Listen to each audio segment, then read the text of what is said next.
With the Nations League victory still fresh in our memories, it's hard to believe that the US is about to jump back into another international tournament, but such is life in 2021 with so many tournaments being pushed back due to COVID. So the Gold Cup roster for the US men's national team is set to be released in the coming days. Now, picking this Gold Cup roster is gonna be kind of difficult because there's a lot of things to think about. Now, Greg Berhalter did come out and say that preseason preparations for a lot of these young players, especially the players playing under new managers or under new teams, is going to be very important. And for that, I think that we're going to see a heavily MLS roster for this Gold Cup. I don't see players like Brian Reynolds, Conrad De La Fuente, maybe even Luca De La Torre or Owen Owasawi, Matthew Hoppe. I don't think that those players are going to be taken away from preseason with their European teams for the Gold Cup. So with that in mind, let's jump right into our Gold Cup roster on this edition of the Yank Report. What's up? My name is Sam. Welcome into the Yank Report, the show where we talk about the U.S. men's national team, U.S. soccer,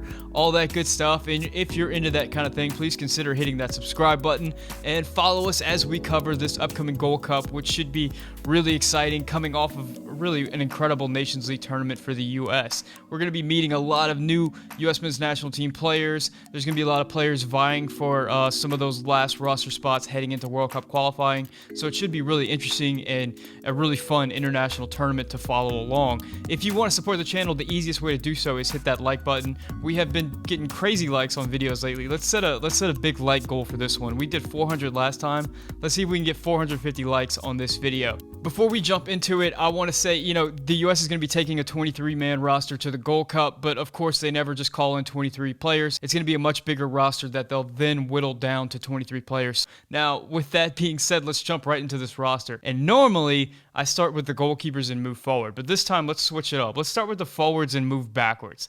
And for the forwards for this list, I think that the main guy we're going to see is Daryl Dike. Now, Daryl Dike did get called into the Nations League camp, but of course he didn't play at all in the Nations League tournament except for that last game against Costa Rica, and he had an impressive performance against Costa Rica. Now, with Daryl Dike back home to his team at Orlando City, it's been highly speculated that Dike is going to be a part of this Gold Cup team. It makes a lot of sense considering that it's very likely that Orlando City is going to be selling Dike coming into the summer transfer window, so this is another opportunity to put Dike in that window in an international tournament and just get more bang for your buck if you're Orlando City. The next striker on my list is a fan favorite, one of the players that everybody wants to see on the national team. They're calling out for him. There are riots on the streets. Why isn't this guy a part of the team right now? And that is Gyasi Zardes.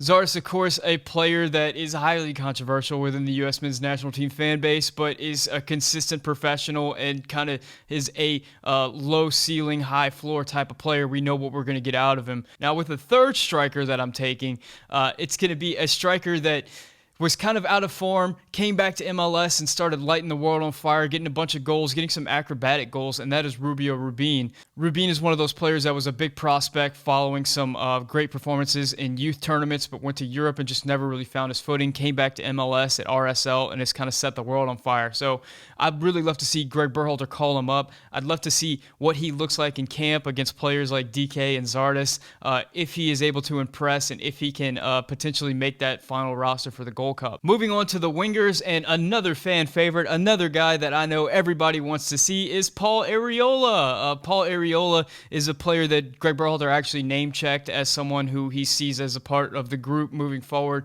Arriola was injured following his transfer, his loan to Swansea, but is coming back into form in MLS right now. A guy that Berhalter knows the system, is going to be a good head to have in camp, can kind of guide some of the new guys to help them kind of make that transfer from debuts to the senior team. My number 2 winger is a guy that's similar in that vein, and that's going to be Chris Mueller, the Orlando City winger we saw in a couple of domestic camps, and Chris Mueller is probably a safe bet as a part of this Gold Cup team. Now after that, that's when things get fun. My number 3 winger is a guy that generally lines up at striker for his team, and that is the 17-year-old phenom Cade Cowell. Cowell, of course, bursts onto the scene this year with his incredible pace, his incredible physicality, and his nose for goal. Cowell's had some nice passes and some nice crosses that's allowed him to pick up a few assists this year. Of course, he plays the bulk of his minutes at striker, but just the tools that he brings to the table seems like he'll project at the next level as a wing option, and that's where I have him here. Another Another plus for bringing Cade Cowell in is he is a Mexican-American, and getting him in American camp as soon as possible is something that I'd like to see, just to get him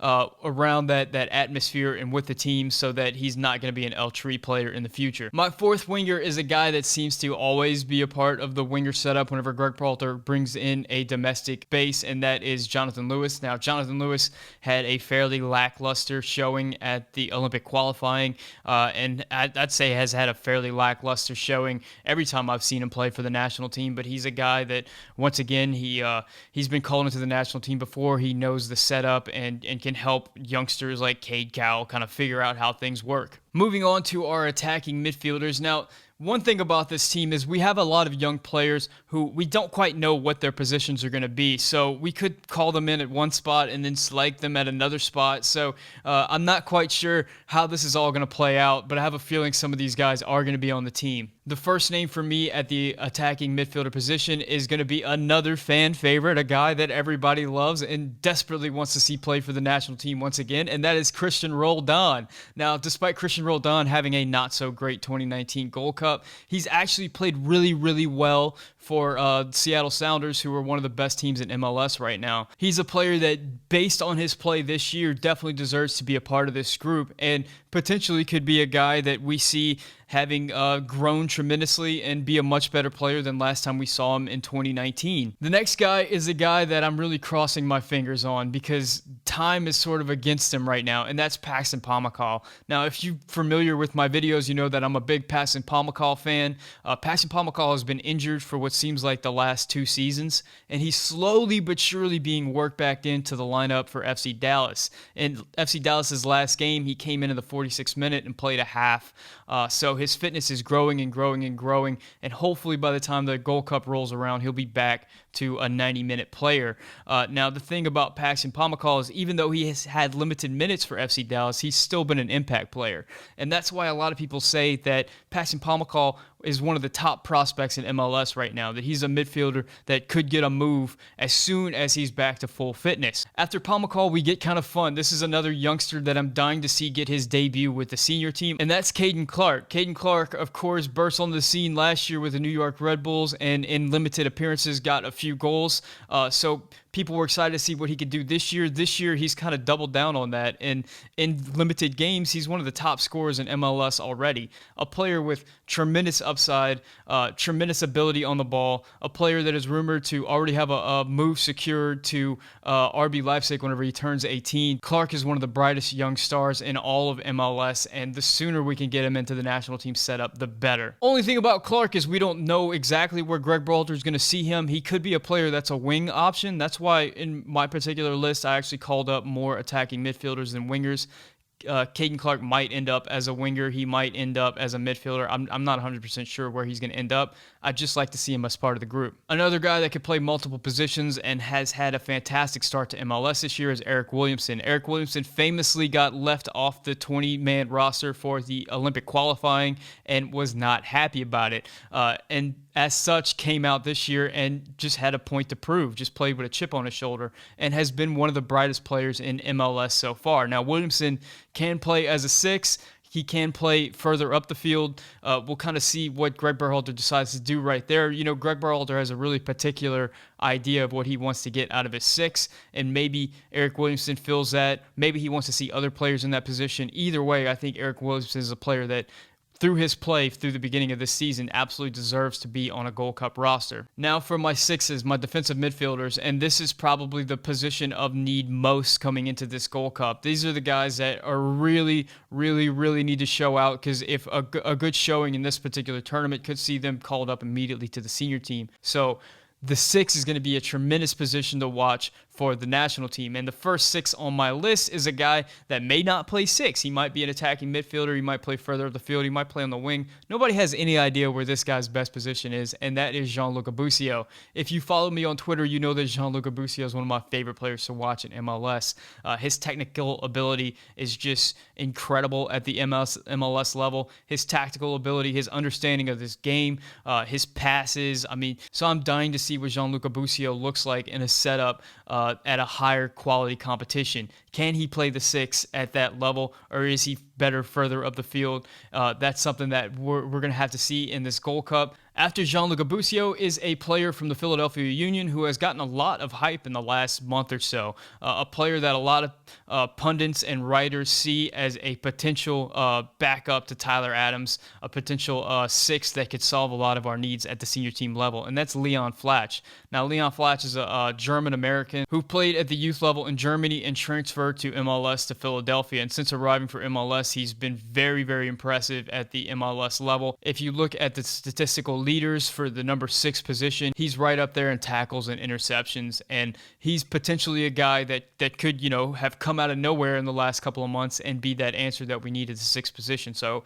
he's a player that I've not watched a lot of minutes from, to be honest, but I'm excited to see what he can do in this setup with the amount of hype that he's received in the last few weeks. Another player that's received a lot of hype for this number 6 position heading into the Gold Cup is James Sands. Now, Sands plays that defensive midfielder position, making a lot of the smart short passes that we saw Tyler Adams do in the Costa Rica game. Not saying that he's Tyler Adams, just saying that his player profile seems to be one that a lot of people think it would fit in nicely with this U.S. men's national team. Now, I really just want a lot of 6s in the camp and kind of shake it up and kind of see who comes out on top. That's really what I'm looking for from this position group. Now, if the Nations League taught us anything, it's that we have some fullbacks that are great at getting forward, but whenever it comes to being locked down defensively, we don't have many options that are good at that. That means there is still an opportunity for more pragmatic fullbacks to come into this team and potentially earn a spot. Now, one player who is known for the defensive side of his game at the right back position is Julian Araujo. Julian Araujo, the right back for LA Galaxy, has played right back. He's also played center back for the Galaxy, but defensively, he is very sound, and that is something that Greg Berhalter might be interested in for the senior team. Another fullback that's been getting a lot of love in MLS this season is Sam Vines. Now, I was expecting Sam Vines to be a huge part of the Olympic qualifying team. I would say he had a solid Olympic qualifying tournament, but not a great one. Then again, nobody had a great one. But Sam Vines is a player that's been a solid professional in MLS, a guy that some people think might move on to Europe at some point. Some people think that his level is MLS, that he'll always be a solid MLS player. But either way, he's a much more pragmatic player than, say, Anthony Robinson. He's not going to have the offensive skill set or the dynamism as an Anthony Robinson, but he's much more of a two-way player and can potentially fit better in Berhalter's system. So he's a player to watch, considering all the things that we saw Berhalter do to try to stabilize that left back position, because we just don't have a left back in the pool right now that's really a defensive specialist. Another highly touted fullback is going to be George Bello. Bello is that player that everybody says has the most upside of any of our young fullbacks right now in MLS. We just really haven't seen it for Atlanta United. Like, he's kind of growing into it year over year. He gets a little bit better, but we just haven't seen that breakout, okay, it's George Bello time for the U.S. Last but not least, I have Aaron Herrera. Herrera is a player that can play right back or left back. We saw him in Olympic qualifying just be a solid player. Never going to be a spectacular, never going to be the best player on the field, but also never going to be the worst player on the field. A player that's reliable defensively. I think Herrera is going to be a part of this group. Now for the center backs, and the top two are pretty easy to predict. You got Miles Robinson for Atlanta United, and you got Walker Zimmerman from Nashville. Zimmerman was actually part of the Costa Rica game whenever Matt Miazga had to leave, so he got 45 minutes in that game. Miles Robinson is a player that people have wanted to see with the national team for a long time. For one reason or another, he kind of missed his opportunity with the Olympic squad. That was a big controversy, but everybody's predicting Miles Robinson to be the guy, the main man, the main center back heading into this Gold Cup window. Now, after that, after Zimmerman and Robinson, it's kind of a crapshoot. I'm not 100% sure who's going to be there. The 3 players that I selected after them were the players that we saw with Olympic qualifying. That was Henry Kessler, Mauricio Pineda, and Justin Glad. Now, I'm not married to any of these guys. I'm not saying any of these guys are going to be long-term solutions for the national team, but I think that they're going to be the ones that are part of this group. Now, at goalkeeper, this is another one where there's 2 guys that I would feel pretty comfortable saying that both Matt Turner and Sean Johnson are going to be there. These are 2 guys that have been a part of teams in the past. Matt Turner specifically is a guy that people thought was going to be the second guy during the Nations League. but Berhalter opted not to go with Turner, so that led a lot of people to believe that Turner is going to be the main man for the Gold Cup. Sean Johnson, another guy who's been a part of a lot of Berhalter teams in the past, a really solid MLS goalkeeper. Now, after that, we did see David Ochoa as a part of the Nations League roster, and David Ochoa was brought in specifically, according to Greg Berhalter, to be a young player, to get that experience, to see what it's like. Now, I don't know for sure if that means that because he was away from his team for so long with the Nations League, if he won't be a part of this Gold Cup, or if he will. I'm going to go ahead and say that he will be a part of this Gold Cup, that he will come back into the camp and get that experience. But if not, I think JT Marcus-Zinkowski is another guy that might potentially be that third goalkeeper for the Gold Cup. He's a player that was a part of the Olympic qualifying, another quality MLS keeper. So that's my roster for the Gold Cup. I don't even know how many players I named, something like 26 or something like that. I'm curious what you guys think about that. My roster is kind of a mix between like veterans that we've seen a lot in the past and also newcomers that have never been a part of the national team before. It's got some guys that will be returning from the national team like Areola and Zardes, and some guys that we don't even know what position they might play, like Caden Clark, Cade Cowell, Gianluca Busio. So I'm curious as to what you guys think. What are you looking forward to from this Gold Cup? What are you hoping to see? Which players are you hoping to see where? Let me know in the comment section. As always, if you speak Spanish, please leave a comment in Spanish so I can practice my Spanish. I really appreciate all the guys that comment in Spanish. Thank you guys so much for watching. If you're new to the channel and you're still watching at this point, please consider hitting that subscribe button so we can see you again, so you can get all the Gold Cup coverage as we head into yet another international tournament. If you want to support the channel, the best way to do so is to hit the like button. I genuinely appreciate everybody that hits the like button. That's really cool. It's helping the channel grow. The channel's growing a lot in these recent weeks. The Nations League gave it a big bump. So thank you guys so much that support the channel, that like and comment and do all that good stuff. I appreciate it. Follow me on Twitter at ReportYank. I've gotten a lot of Twitter followers lately, and I do a ton of interaction with people on Twitter. Thank you guys for watching. My name is Sam, and this is the Yank Report.